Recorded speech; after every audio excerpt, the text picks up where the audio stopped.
Bismillahirrahmanirrahim. Assalamualaikum warahmatullahi wabarakatuh.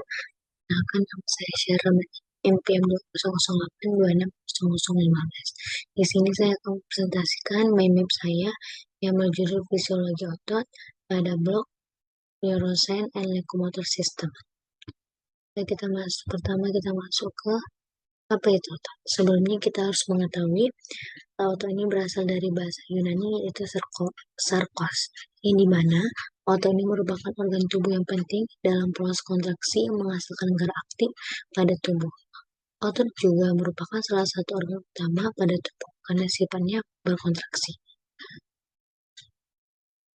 Yang dimana juga pada tubuh manusia sebagian besar terdiri dari otot, di mana 40% dari tubuh manusia merupakan otot rangka dalam mengonsumsi energi yang tinggi, dan 25% otot memerlukan oksigen yang akan digunakan untuk membayar proses kontraksi otot. Dan otot memiliki 600 lebih otot rangka.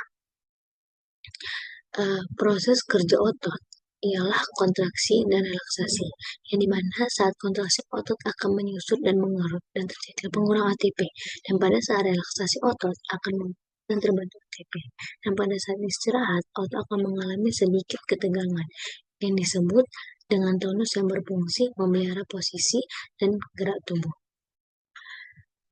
Mekanisme umum yang terjadi pada kontraksi otot adalah potensi aksi dari saraf motorik sampai ke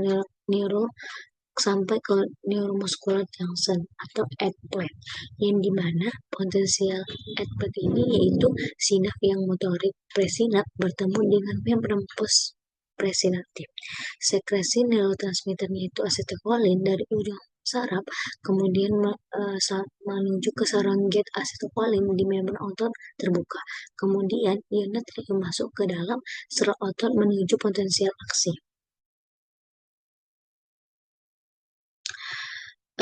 Selanjutnya itu tubuh manusia memiliki macam-macam otot yang berpengaruh dalam sistem penggerak tubuh yang dibagi menjadi 3 jenis otot, yaitu otot rangka, otot lurik, otot polos, dan otot jantung.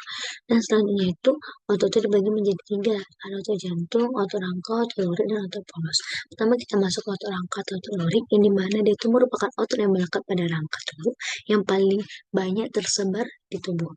Otot rangka ini dikata juga otot lurik karena bentuknya itu jika dilihat dari samping dia itu seperti pola yang serumnya itu melintang dan bergaris, dan dia itu berkontraksi secara sadar. Yang dimana cara kerja otot rangka ini adalah kontraksi atas kemauan atau kesadaran tubuh, sehingga otot lurik ini dikatakan otot yang bekerja sadar.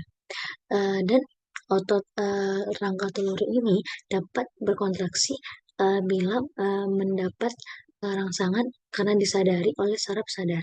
Rangsangan tersebut bila disadari oleh saraf sadar, kemudian rangsangannya itu merupakan panas, dingin, suhu kimia, dan sumber energi yang berasal dari otot lurik atau otot rangka itu adalah ATP. Selanjutnya itu kita masuk ke otot polos, yang dimana otot polos ini merupakan otot yang tersusun dari sel-sel polos yang tersebar di tangan, yang kedua ujungnya itu meruncing berbentuk seperti gelondongan, dan seluruh otot polos ini tersusun sepanjang arah sel, dan cara kerjanya itu dia itu di bawah kesadaran kita sehingga ototnya ini tidak dapat berkontraksi atas kehendak atau kemauan kita. Dan apabila otot polosnya ini akan berkontraksi, maka sebagian tengahnya ini akan membesar dan otot menjadi lebih pendek. Kemudian, bila otot itu mendapatkan suatu rangsangan, maka reaksi terhadap tubuh dari susunan saraf tak sadar maka reaksi tubuh dalam susunan saraf itu tersadar atau involuntar. Selanjutnya itu ada otot jantung, yang dimana dia itu merupakan otot yang secara terus-menerus melakukan ritme dan irama, dan yang tidak dipengaruhi oleh kesadaran sehingga bersifatnya itu tidak mudah lelah.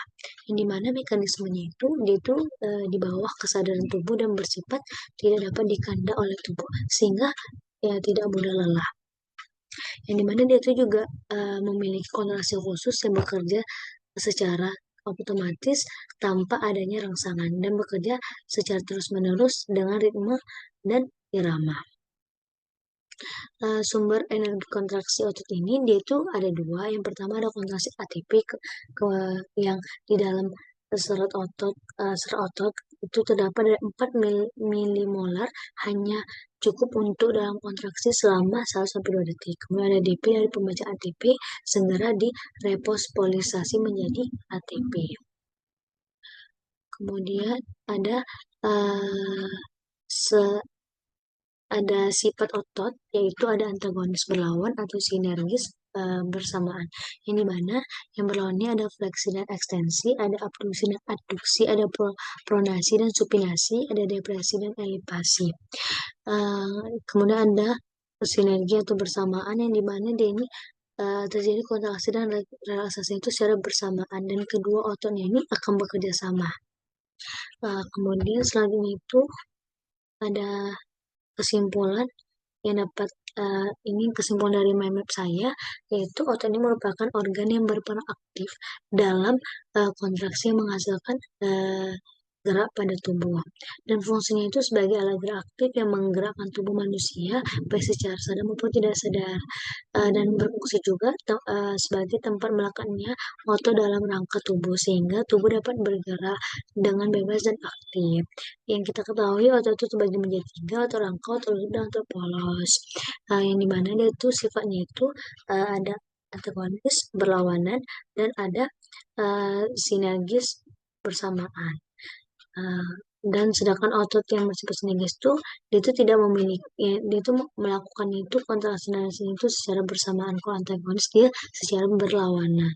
Kemudian referensi yang dapat saya yang yang saya dapatkan itu dari Devriani, yaitu dari buku Ajar Anatomi Fisiologi untuk mahasiswa kesehatan, yaitu dari dipublish tahun 2019. Kemudian ada Notore dan kawan-kawan itu fisiologi otot, dia itu dipublish pada 2024. Kemudian ada Mungku dan kawan-kawan yang berjudul Skeletal Muscle, dia itu dipublish pada tahun 2020.